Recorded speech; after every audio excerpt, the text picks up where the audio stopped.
Lena had been counting the days until she could finally breathe.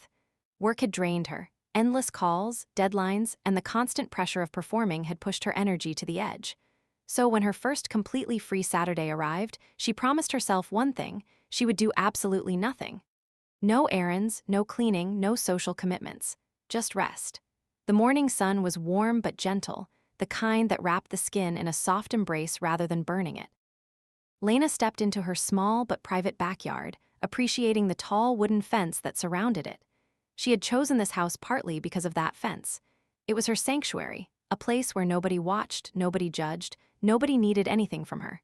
She spread out her towel on the lawn chair, stretched her limbs, and let the sunlight kiss her face. The breeze carried the scent of jasmine from the neighbor's garden, mixing with the faint warmth rising from the bricks of her patio.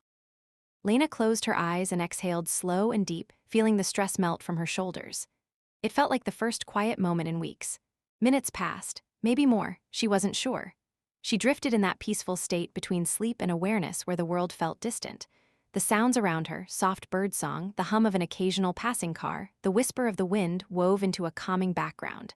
For the first time in a long while, Lena felt grounded, present, and utterly at ease. Then something nudged her sense of awareness.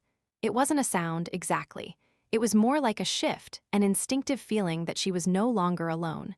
Her eyes fluttered open. At first, she saw nothing but the bright sky. Then her gaze lowered and landed on the top of a silver ladder leaning against the fence. And standing on that ladder, holding a pair of pruning shears, was a man she vaguely recognized. The new neighbor, Evan, she recalled, was trimming a branch that stretched dangerously close to her side of the yard. But his pruning shears were still. His hand was frozen mid-air, and his eyes were on her. For a split second, both of them stared at each other in perfect stillness. Lena's heart jumped in her chest. Evan's face flushed instantly with embarrassment, as though he had just realized he'd walked into a room he wasn't supposed to enter. He shook his head, muttered a flustered apology, and quickly climbed down the ladder, almost stumbling on the last rung in his rush to get away. Lena sat up, pulling her towel closer around her. Her cheeks burned with a mix of surprise and awkward disbelief. Had he been watching her? Probably not, she tried to reassure herself. He was pruning the branches, nothing more. Surely it was just unfortunate timing. Still, the moment lingered in her mind long after he disappeared from view. The peaceful quiet had been broken, replaced with an odd tension she couldn't fully explain. What she didn't know yet was that this brief, accidental moment was about to unravel into something far more unexpected than she could imagine. Lena didn't expect to see Evan again so soon. After the awkward sunbathing moment, she assumed they would both pretend it never happened. That was how neighbors usually handled uncomfortable situations. Polite distance, polite smiles, polite silence. And Lena was perfectly fine with that. But the next afternoon, a knock sounded at her door, 3 soft taps, hesitant, like the person behind the wood wasn't sure he should be there at all. Lena wiped her hands on a dish towel and opened the door just a crack. When she saw Evan standing there with a small woven basket in hand, she blinked in surprise. "Hi," he said, offering a sheepish half-smile. "I, wanted to apologize. Again." Inside the basket were freshly baked cookies, wrapped neatly in parchment. Lena didn't know whether to laugh at the formality or be touched by the effort. She opened the door wider. "You really didn't have to do this," she said. "I know," he rushed to reply, rubbing the back of his neck. "I just felt terrible. I wasn't trying to, you know." His eyes flickered with embarrassment. "I was just trimming the branches. I didn't realize you were there." Lena nodded, sensing how genuinely uncomfortable he was. He held the basket like a shield, something to keep his hands busy.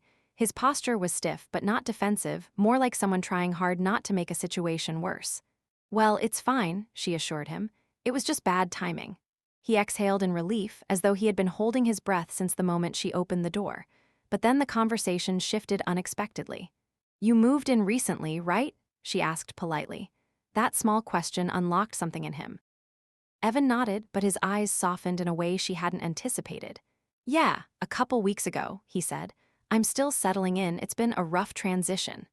Lena raised an eyebrow, unsure if she should ask more, but he continued anyway, as if the silence between them had opened a door he didn't realize he wanted to walk through.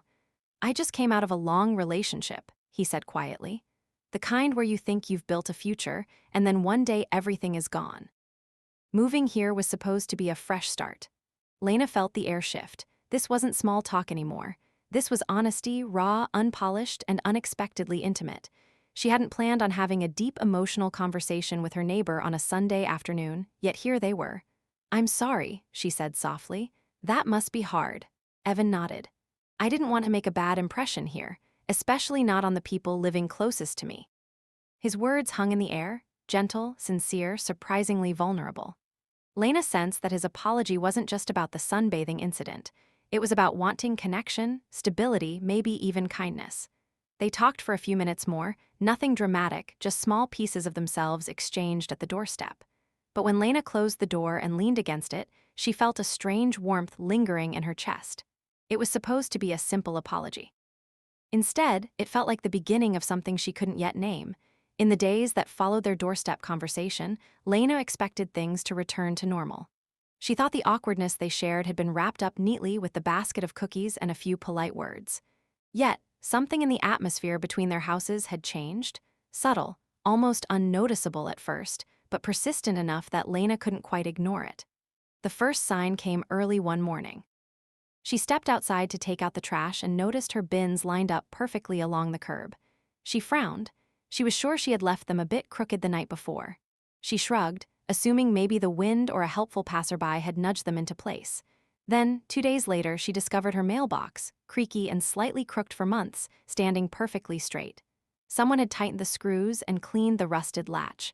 Lena ran her fingers over it, puzzled.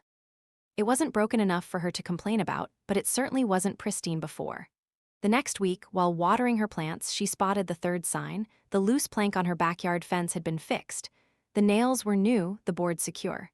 She hadn't asked anyone to repair it, but she didn't have to think long to guess who might have done it. Evan.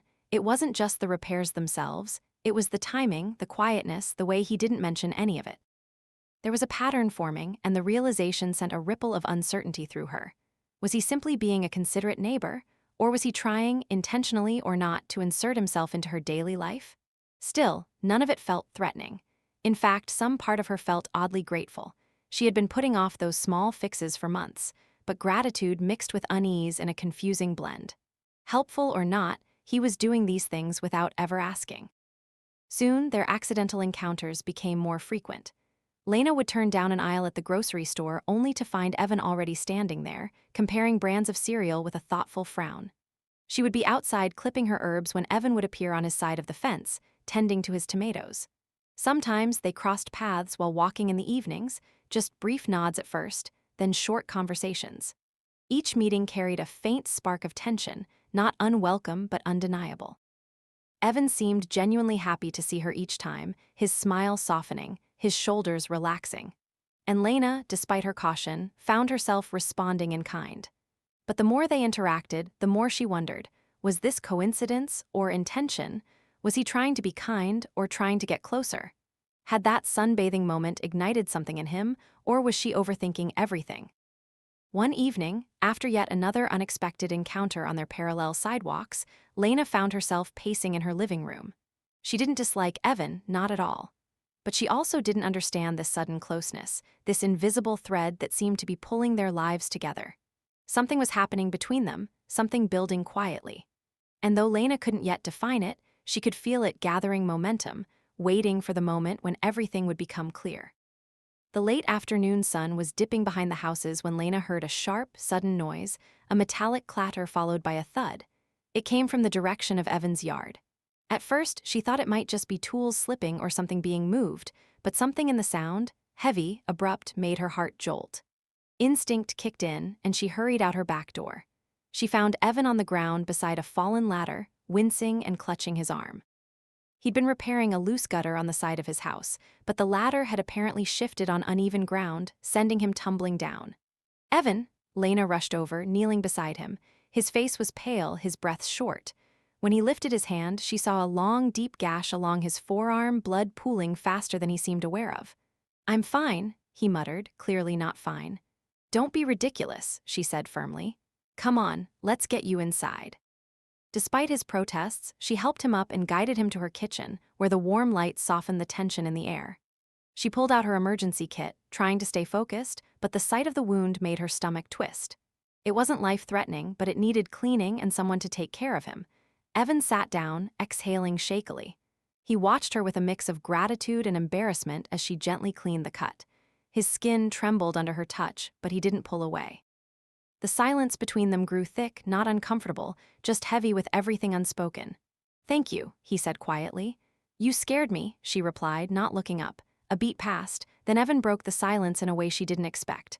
"I should tell you something," he said, voice low, as though he'd been debating whether to say it for a long time. "About everything, the fence, the mailbox, the bins." Lena froze for a moment but kept her hands steady. "I figured it was you." "I wasn't trying to bother you," he said quickly. After that day when I saw you outside, it hit me how empty my life has been lately. Not because of you specifically," he added, worried she might misunderstand, "but because it reminded me that I've been going through the motions, that I've been lonely. And helping around your place, it made me feel useful, like I wasn't invisible." Lena finally looked at him, really looked at him. His expression wasn't flirtatious or expectant. It was raw. Honest, a little scared. "I'm sorry if I crossed any lines," he continued. "I should have asked. I thought I was doing something good, but maybe I made things weird." His vulnerability softened something inside her. The uncertainty she'd been feeling shifted, no longer suspicion, but understanding. "It wasn't weird," she said gently. "Just confusing, but I appreciate you telling me."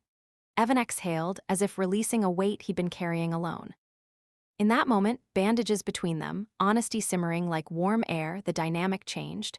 Not neighbors, not strangers. Something in between, something real. And for the first time since the sunbathing incident, Lena felt the ground under them steady, as if everything was finally beginning to make sense. After Evan's confession, the kitchen grew quiet, almost too quiet. The tension that had once felt confusing now settled into something clearer, softer. Lena placed the last bandage over his wound and stepped back, giving both of them space to breathe.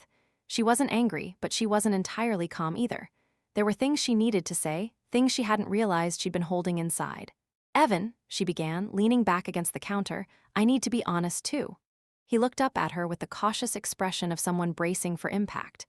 "I noticed everything you did around the house," she continued, "and I didn't know how to feel about it. Part of me appreciated it, really, but another part of me felt unsure." "Unsure how?" he asked quietly. "Unsure of why." She folded her arms, not in defensiveness but in reflection. "I didn't know if you were trying to be kind or if you were trying to pull me into something without asking. I liked the help, but I didn't want to assume anything, and I didn't want you assuming anything either." Evan nodded slowly. "That's fair, I should have talked to you. I thought keeping it casual would make it less awkward, but I guess it had the opposite effect." "It wasn't the worst thing you could have done," she said with a faint smile. "Just confusing, and I don't like being confused in my own life."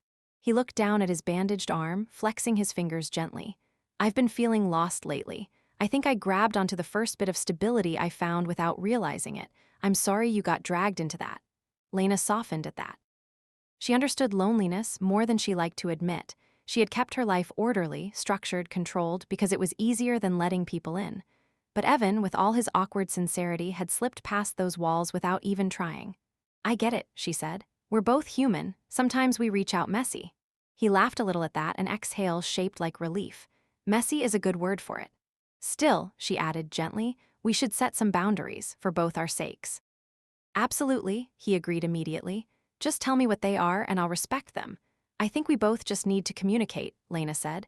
"If you want to help with something, ask, and if I need help, I'll ask. No more silent chores." Evan smiled, genuinely this time. "Deal." Something shifted then. The air felt lighter, the tension dissolved. They weren't dancing around misunderstandings anymore. They weren't neighbors treading carefully along invisible lines. They were two people acknowledging each other honestly, flaws, fears, and all. "Thank you for being straight with me," he said after a moment. "Thank you for being honest first," she replied. Their eyes met, and this time the moment didn't feel awkward or accidental. It felt open, real. What had begun as an embarrassing encounter had unexpectedly turned into a quiet but meaningful recalibration, one that rooted their connection in trust rather than assumption. For the first time, they both felt they understood each other. And that understanding was the beginning of whatever would come next. The weeks that followed felt different, calmer, clearer, almost like the neighborhood itself had taken a deep breath. Lena and Evan didn't avoid each other anymore, nor did they fall into the accidental, awkward encounters that used to leave both of them uncertain. Instead, they interacted with an ease built on the honest conversation they'd shared. It wasn't forced. It wasn't rushed. It was simply comfortable. In the mornings, Lena would often see Evan tending to his garden, waving casually when she stepped out to water her plants. Sometimes they shared coffee on their respective porches, each staying on their side of the fence but chatting about small things, whether work, weekend plans. Nothing intense, nothing layered with hidden meaning. Just neighborly warmth, grounded in mutual respect. Evan no longer fixed things around her house without asking, and Lena noticed he made a point of honoring that boundary. He'd knock before offering help. He'd ask before stepping closer. And Lena, in return, found herself inviting him to help with little chores she genuinely needed assistance with, like lifting a heavy planter or reaching a stubborn light fixture. Not because she couldn't do them, but because it felt nice to let someone in occasionally. Their friendship grew naturally, in small, steady steps. One evening, as summer settled in, they shared a casual outdoor dinner with a few other neighbors, Lena's idea, which surprised even her. Evan joined with a lightness she hadn't seen in him before, as though the weight he once carried had finally begun to ease. They laughed, traded stories, even planned a small block barbecue for the following month. Lena realized something then. The sunbathing incident that had once felt embarrassing and intrusive had become the catalyst for unexpected connection, not romantic, not dramatic, but profoundly human. A few days later, Lena walked out to check her mailbox and noticed something unusual. Inside was a small white envelope with her name written in neat handwriting. No stamp, no return address. Clearly hand-delivered. She opened it cautiously. Inside was a single Polaroid photo of her backyard fence, freshly repaired from weeks ago, the plank straight and steady in the afternoon light. Beneath it was a handwritten note. "This time, I fixed only what you asked for. Thank you for letting a stranger become a real neighbor." Below the message was a small doodle, a bright sun shining in the corner, its rays stretching outward like a warm memory. Lena smiled, not the polite smile she gave out of habit. This one was deep, genuine, unexpected. She didn't feel flustered anymore or uncertain or confused. Instead, she felt grateful for the strange, awkward accident of being seen in a private moment, and for the even stranger way it had unfolded into an honest connection. It occurred to her that the moment she thought had changed everything wasn't the sunbathing incident at all. It was what came after: the apologies, the honesty, the vulnerability, the boundaries, and the choice to understand each other rather than retreat. The surprise wasn't that her neighbor had seen her. The surprise was that the moment had led to a friendship she never knew she needed, and in its quiet, gentle way, it changed her life more than she ever expected. "You,"